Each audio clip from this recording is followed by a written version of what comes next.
Welcome to the Perception Podcast. My name is Olumide Moses. Today, we're going to be talking about self-compassion. Most of us lack self-compassion. That's why we're having mental health issues. I will give you a very good example of what it's like to have self-compassion. Most of us are very hard on ourselves. And I can tell you one fact. Most humans, if not 99.9% of humans, are pre-judgmental. We already have a pre-judgment mindset. And as a result of that, we are not able to see things as they are. We see things as we want to see it, not as they are. We need to start learning to see things as they are, not the way we want to see it. And this is one of the problems of self-compassion. Now, I will use myself as a case study for self-compassion. I developed some psychological interventions and developed some meditative processes of dealing with anxiety. And I just started initially at that point in time.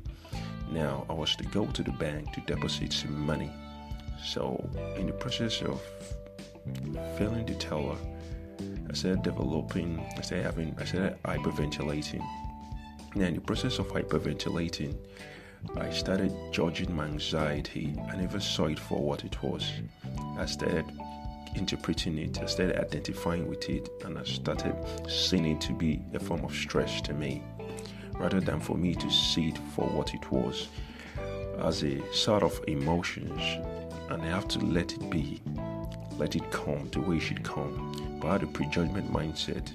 I've started interpreting it, that I've started developing stress, the anxiety has come up, and I try to manage it, and most of my psychological intervention seems not to be working. It was just a prejudgment mindset on my part. The fact that I felt so doesn't really mean it was so. I identified to it, I held on to it, and that's why it became what it was. Now, in the process of trying to fill the teller, I started hyperventilating. In the process, my hand was shaking while I was filling the teller. But the moment I became aware, I started seeing it for what it was. I said, this is an emotion. It is just what it is. Let me see it for what it is. Let me see it as it is, not for what I think it is. So in the process of filling the form, my name and my signature and all that, and counting the cash to present for the teller, for it to be deposited into the bank, after like 3-4 minutes, applying my psychological interventions, with being aware in that process, my hyperventilation stopped after 3 minutes. Or should I say 2 minutes or 35 seconds? Let's say 3 minutes. And I became calm, and I filled the teller. My hyperventilation stopped, and I developed my confidence, and all what is associated with anxiety in terms of the physical symptoms and all that became stronger initially, because I started identifying with it.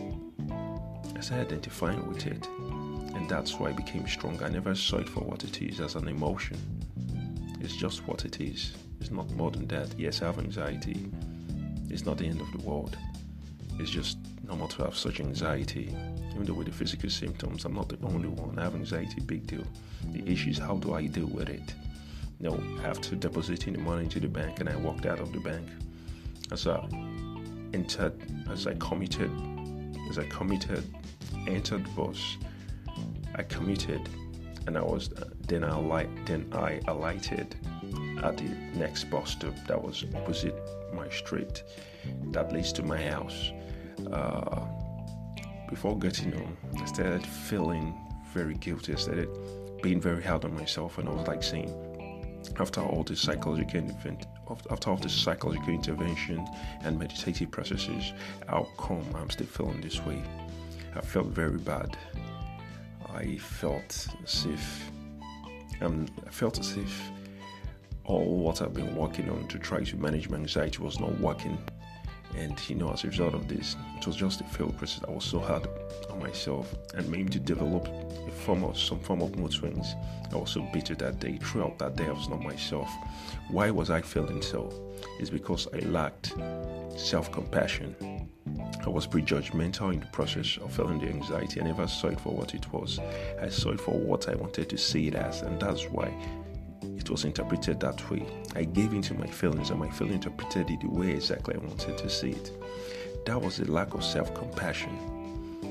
No matter what is, even if I felt that way, that I felt that way, that was so hard on myself, that this anxieties, it really upsets me whenever I'm in a public place. I keep feeling like this, I keep hyperventilating, and it can be very embarrassing, and it kind of worries me.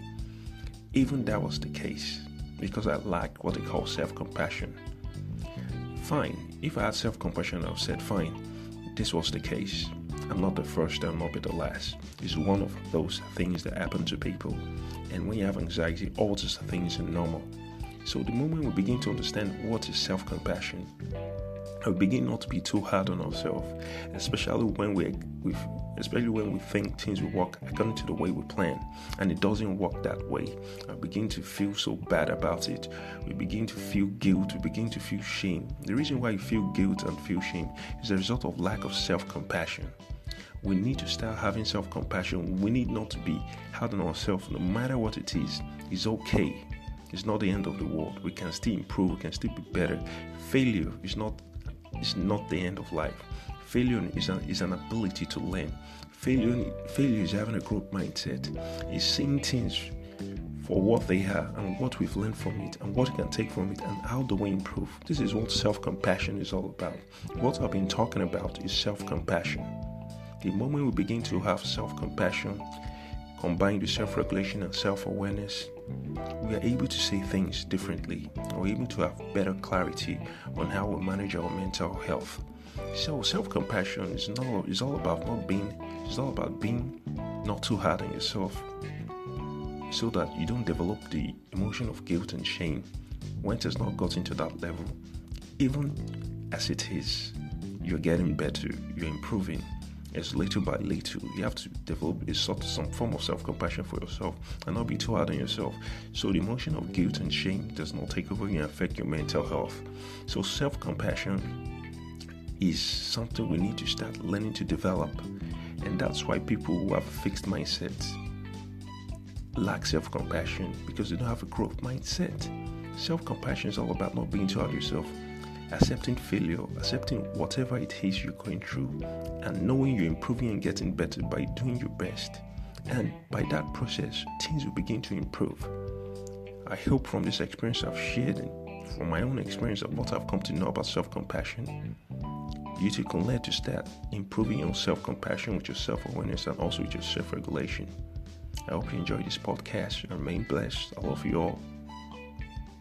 Good night.